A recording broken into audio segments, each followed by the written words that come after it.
Wow, what a Grand Prix. What a win for Ferrari and Carlos Sainz. One of the best races I've seen for a long time. And guess what? Not a lot of overtaking. So what does that tell you about this great thing about overtaking that Formula One has to have? Good to see under that heading that the FIA are actually talking about maybe getting rid of some of the DRS zones, which I think will be a very good thing. But that's a completely different subject for a live stream later on. Let's just talk about this incredible evening here in Singapore. What a win for Carlos. So many aspects of this were superbly done. Let's talk about Carlos first of all, because starting from the pole is one thing. I'd say 30% of the job was done in Singapore. It's a bit more than that at Monaco because there are fewer overtaking places. But in Singapore, there are more overtaking places. There are longer straights.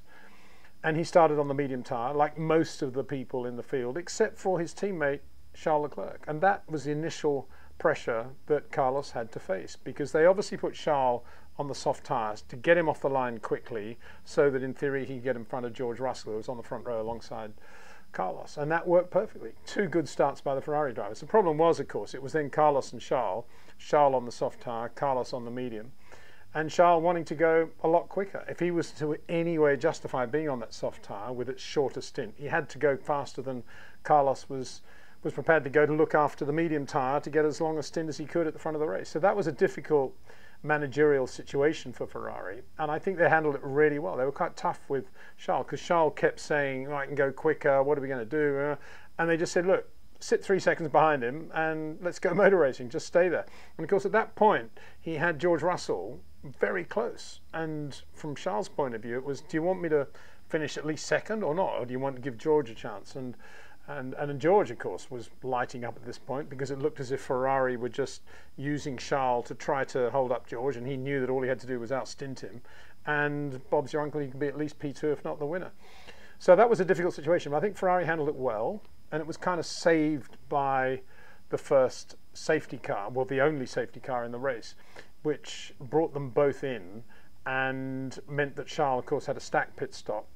And on top of that, they had to hold him for quite a long time because there was a lot of traffic around him, and that dropped him out of the running effectively. He was down to 5th or 6th place. And Carlos, of course, at the front of the race, had a really good pit stop, went to the hard tyre, and that was a tyre he knew he was going to have to be on, obviously, to the end of the race. So that eased things for Carlos, but it was by no means over for him, because as we saw later in the race, Esteban Ocon stopped in the Alpine on track, and we had a virtual safety car. Relatively unusual in Formula One these days. I don't see that many virtual safety cars, and it was a little bit rabbit in the headlights at that point, I think, for whether to come in or not for a fresh set of tyres. Very, very difficult call for Ferrari on the pit walk. If you're leading the race, you don't know what anybody else is going to do. What do you do? It's a little bit like Lewis and Max at Abu Dhabi in 2021. What do? You're at the front of the race. Obviously what you do, the others are going to respond, either stay out if you come in or vice versa. And they kept them out.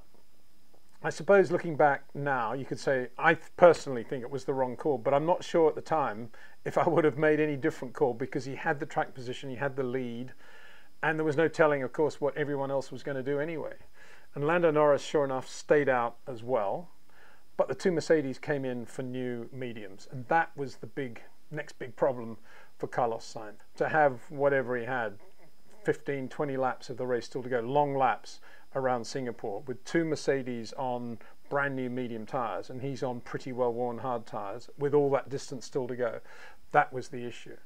The only mitigating circumstance, and there's no way Ferrari could have known this, was that McLaren were there with Lando Norris, also on those older hard tyres, and potentially he was going to be a little bit of a cushion for when the Mercedes caught them. And indeed, of course, they did catch them. They were second and a half a lap quicker. Lewis now behind George, closing the gap on Carlos, and Charles somewhere in the game as well, but obviously difficult for him to recover from all that pit stop drama.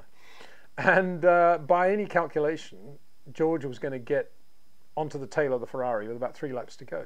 Much quicker through Sector 2. That's why he was gaining time. The tight Sector 2 in Singapore. The Mercedes this weekend, great front end, really good car, very nimble, agile, chuckable, really good in Sector 2. Not that brilliant in Sector 1, which is basically that long straight down to the tight left-hander at the bottom, or the 90-degree left, and not brilliant through Sector 3, not any better than the Ferrari through Sector 3, where there's also some straights now. And that we've said that, the Ferrari was very well suited to Singapore, because there are quite long straights, unlike Monaco, for example.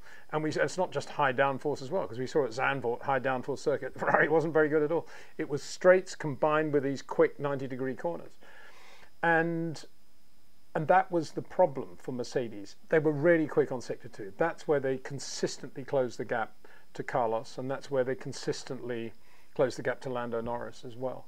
The problem was they weren't brilliant in Sector 1, and moreover, and just saying that, the Ferrari had good top speed even when Mercedes cars behind him had the DRS open. The Ferrari still had good top speed, particularly into that 90-degree left-hander.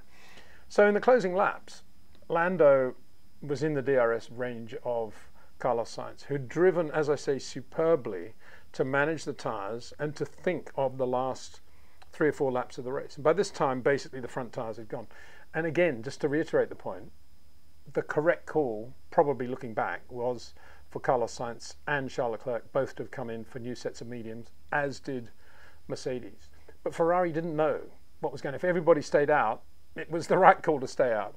They just didn't know what was going to happen. And Mercedes made a great call then to bring George and Lewis in, because why not? That was their best chance of winning the race. And mathematically it was. There's another little wrinkle to that as well, which I'll get onto in a second.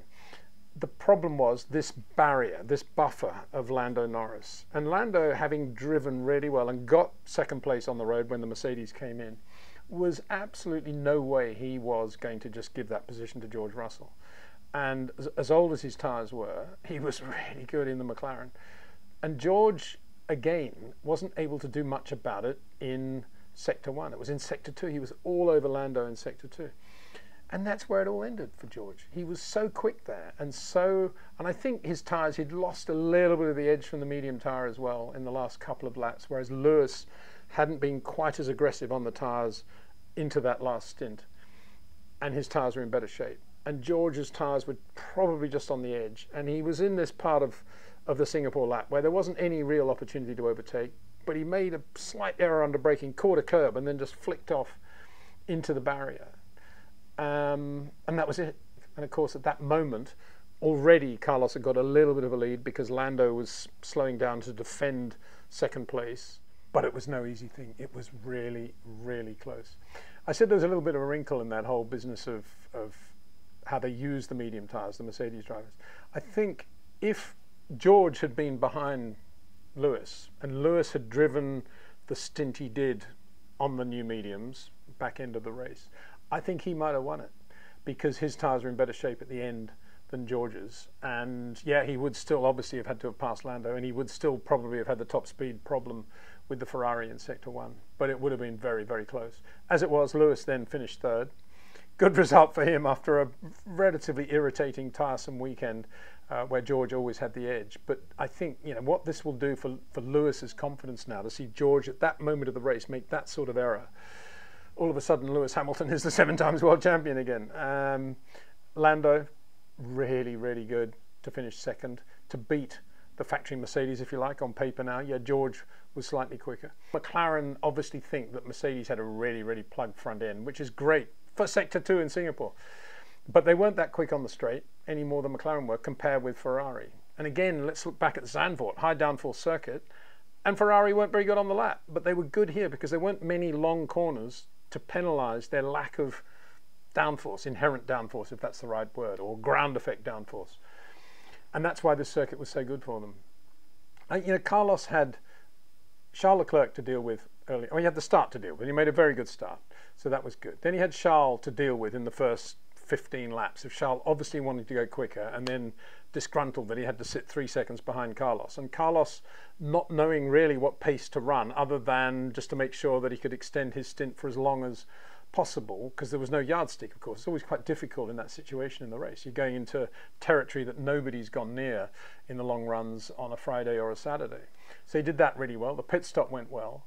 He ran on the hard tyre really well. But then there was a lot of pressure from George on the radio and a bit of Ferrari back on the radio. George saying, you know, Carlos must be just trying to bank everybody up because he's so slow. And of course he wasn't trying to do that. What he was trying to do was lead the race at the slowest possible speed, bearing in mind there was still a long way to go, and he wanted the tyres to be great at the end of the race, or as good as they could be. It wasn't a question of banking them up. and George wanting to go quicker on the hard tyre than Mercedes wanted him to go, and wanting to force the issue with Carlos and telling George to look after his tyres as well. So that was a sort of, that wasn't so much pressure, but it was a intriguing part of the race from Carlos's point of view. He had that George Russell in the mirror business, but at the same time he had to look after the tyres, and there was never a point when Carlos had to start driving offline to defend. He always kept the margin just to the point where he could use his own racing line with his wide turn in and his lovely use of everything around Singapore. Just so rhythmic to watch, just fabulous to watch, and that paid off for him. And then came the virtual safety car and the agonizing decision. I mean, I'd hate to have been on that Ferrari pit wall having to make that decision whether to keep them out or not. And they did what they did, you know. And if they'd gone the other way and they'd lost that Grand Prix because they didn't bring them in, you know, imagine what would have happened. Imagine what would have happened in Italy. It would have been an absolute diabolical mess. But it wasn't. And, you know, by the skin of the teeth, it worked out. And that's why I say it was such a good race, because there were so many edges that you could have taken. If anybody was going to win a race and it wasn't going to be Red Bull this year, I'm very pleased personally that it was Ferrari in Singapore. Really big part of the world for them, and I'm really pleased it was Carlos Sainz because he's driven so well. I've often talked about how good Charles Leclerc is, and I think he is that good. But I think Carlos has found this groove, as I've been saying for about the last 5 videos, where he's just got this rhythm, and this is the way I drive. This is what I'm going to do. I'm going to perfect it, and he's doing it absolutely perfectly, which is not easy to beat Charles Leclerc the way he has. And of course, in terms of which Ferrari driver deserved to win that race, it had to be Carlos Sainz. In terms of Ferrari in any way wanting to control or manage their drivers, it had to be orientated towards Carlos because of the job he did in qualifying, and he deserved that win totally. Lando second, brilliant, really good, very pleased for him. Lewis third, difficult weekend, recovered to third. Not enjoyed, but you know, he did actually say in the press release after qualifying, he said it to the mics after qualifying yesterday, it's going to be a difficult race, but I'll do my best. I really hope George wins. I mean, how often do you hear teammates saying that about the other one? I mean, it's one driver saying it about the other. It's just incredible that Lewis did say that, but I'm sure, you know, he probably means that from the heart. But there he was finishing third, and George making the mistake, and that was Charles wouldn't have been happy with the P4 or the weekend. Obviously, you'll have to put on a show and be happy for the win, but to be slower than Carlos in qualifying, to have to start on the soft tyre to get in front of George, which he did well, then to be held up, if you like, or told to go slower than he knew he could comfortably run and should run on that soft tyre, that would have been frustrating. Held up in the pit stop, not a good day for him. He wouldn't have enjoyed that at all, as I say. And Max Verstappen almost catching him, doing a very good job. I mean, for Max, it's been a while, obviously, since he started in the middle of the grid. So there was, you know, can I get through the first corner? But the big thing for him, obviously, was to make sure that he was on a strategy different to everybody else, because that was going to be the only way he was potentially going to get any sort of result. And to do that, he had to kind of predict what everyone else was going to do, or they had to predict it, which wasn't that easy, because yes, everyone was probably going to start on the medium, but would that mean starting on the soft? But no, maybe people would start on the soft. So he started on the hard, which is plunging into the unknown a little bit. But it was the logical choice based on the fact that he was probably going to be in the midfield, being held up in his own world anyway. So it wasn't going to matter whether he's on the hard, the soft, or the medium. Might as well go on the hard and get the long stint. And he did really well on that long stint. You know, if you watched that race today, you would have thought, oh, Max obviously had an engine problem or a gearbox problem in qualifying, because he looks pretty good now. And the Red Bull did look pretty good in the race. Chatting to Adrian Newey before the race, and ran around in the whole business of, has the current technical directive, the latest technical directive, played any role in not being quick this weekend? He sort of looked at me as if I was mad and said, no, of course not, it's nothing to do with that. It's just that he said, we've, quote unquote, Adrian, we had a perfect storm of everything going wrong in one weekend. By which he means, I think, coming here with the wrong ride heights, not getting the ride heights correct, not getting the rising rate correct, and not getting the best from the seamless shift as well. I asked him about the seamless shift and said, you know, you've had that before, you've had a few bits. He said, yeah, it's different here. I said, well, what is it? And he said, well, we think it's probably to do with the humidity and the ambience here. Interesting. Technophobes out there, I'm interested to know why that would be. But in the race, I think they got it pretty much right. I mean, I said, can you get it right for the race? Were you allowed to replace any parts? This was before I knew that they hadn't replaced any parts in Parc Fermé. And he said, no, just not doing, can't do anything here. And but he did well, P5.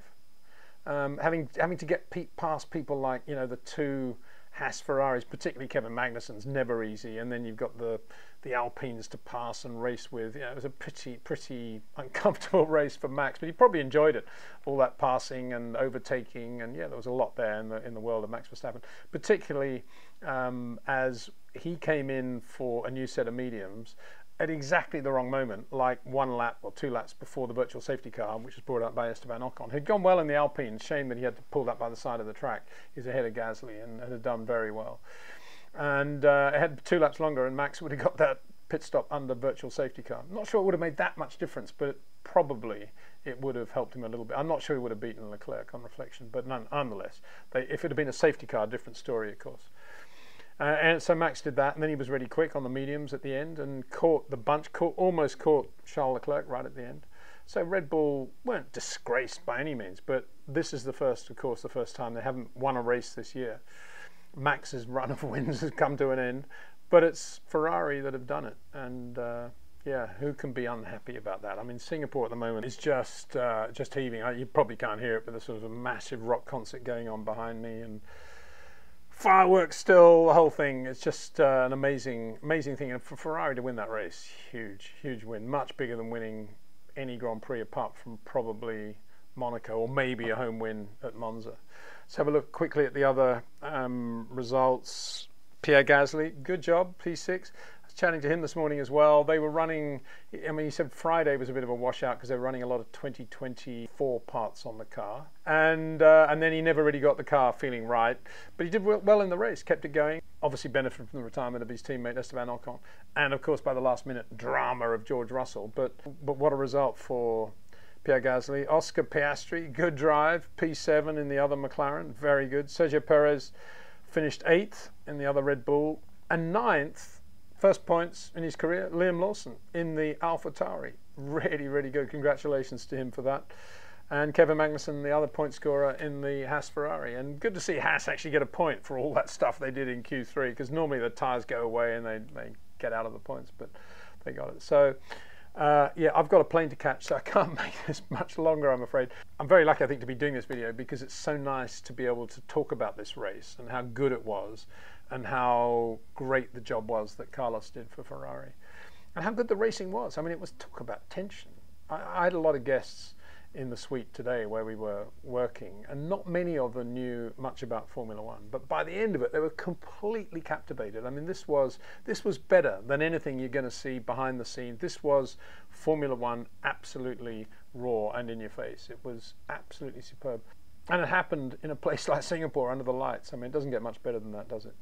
So I'll be doing some more live streams when I get back, probably back into this week. And yeah, again, thank you very much to Jetcraft, to Pitbox.io, and to you, the viewers, for watching. Got to run, got to get the plane. See you soon.